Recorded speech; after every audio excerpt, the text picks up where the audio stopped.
I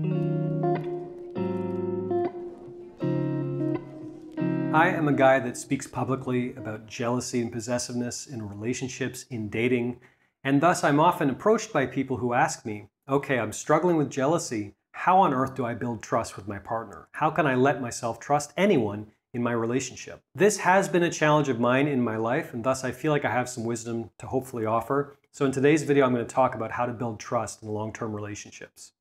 My name is Zachary Stockill, and since 2013, I've been helping men and women from all over the world overcome retroactive jealousy and save their relationships. If you'd like more information about my work or you'd like to work with me one-on-one, please visit my website at retroactivejealousy.com. There are a lot of opinions out there in terms of how to build trust in a long-term intimate relationship. Trust comes very easily to some people. Some people were born with some kind of an open heart or something like that, where they find it very easy to just give people the benefit of the doubt, to let themselves love and be loved, and they're very, very trusting. I'll just state in the interest of full disclosure, that is not me. For whatever reason, I approach trust building a little differently. Now, I think that I am a fairly trusting person. I think that I have made pretty good decisions in my life in terms of who to trust and who not to trust. I don't have some terrible history of being cheated on or times when my trust was seriously violated. But at the same time, personally, I approach trust building a little bit differently. And here's how I do it. So number one, and the most important component in trust building for me is time. So for better or worse, by the way, I'm not saying this is the only way to do it, but this is how I approach this whole endeavor.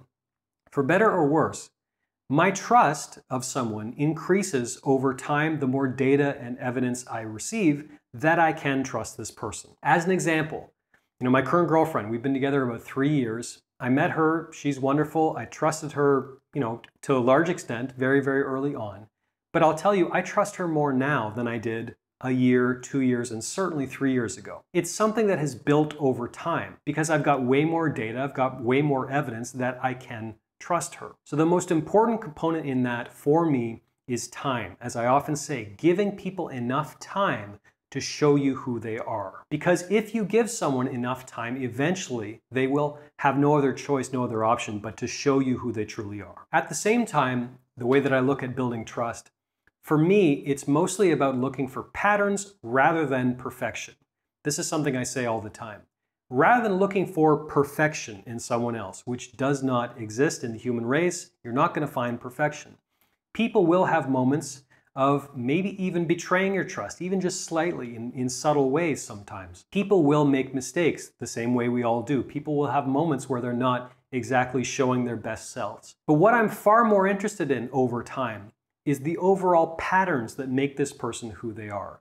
So if they have a general pattern that is consistent over time of showing up for me, of proving to me with their actions and not their words that I can actually trust them, of having my back when I really need it, of demonstrating a relatively consistent pattern of behavior, obviously I'm going to trust that way more than a one-off event, some terrible fight we have one night 2 years ago or whatever.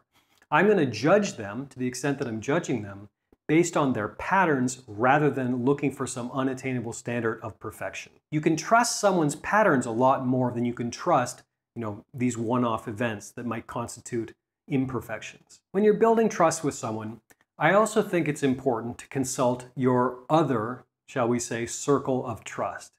In other words, it's worthwhile quite often to get your friends and family's feedback on this person who you're inviting into your life. What do they think of them? What does your mom think? What does your dad think? If you have a good relationship with them. I'm not necessarily saying that you should make decisions about your future or your dating life based on the opinions of your friends or family members. But having those opinions in your circle of trust can be very, very helpful. Asking people who you trust deeply, what do they think of your new boyfriend, girlfriend, husband, wife, whatever? What do they think of this person who you're considering trusting more, who you're considering investing more in? And of course, I have to say at the same time, it can also be useful to have some totally unbiased outside perspectives at the same time. So you can talk to someone like me who's a coach, you can talk to a therapist, you can talk to a psychiatrist or a psychologist. Get some unbiased outside feedback as well. If you're having moments of maybe questioning whether or not you can trust someone, if you're having a little difficulty clarifying your relationship goals, if you're thinking this person you're dating is a bit sketchy in certain ways that you can't quite, put your finger on, getting some unbiased outside opinions can be very, very helpful at the same time. However, above all, when building trust with someone, I just have to come back to this main thesis, which is give them time. If you meet someone and it takes you a little bit of time to trust them more, of course, take that time. At the same time, don't go judging them based on one moment or one interaction or one anything that might demonstrate a reason why you can't trust them. Look to the overall patterns of who they are, how they show up in the world when you're trying to make any kind of character assessment. And if trust building takes you a little bit longer than others, that's okay. But try to approach it with an open heart. Try to approach it with a fun kind of energy. Don't look at it as this daunting, scary, terrifying thing. Realize that everyone is a risk in certain regards, but if you close yourself off to any kind of risk in your dating life, you're really going to suffer.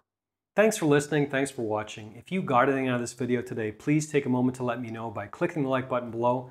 I'll also ask you to please leave a comment, tell me what you think.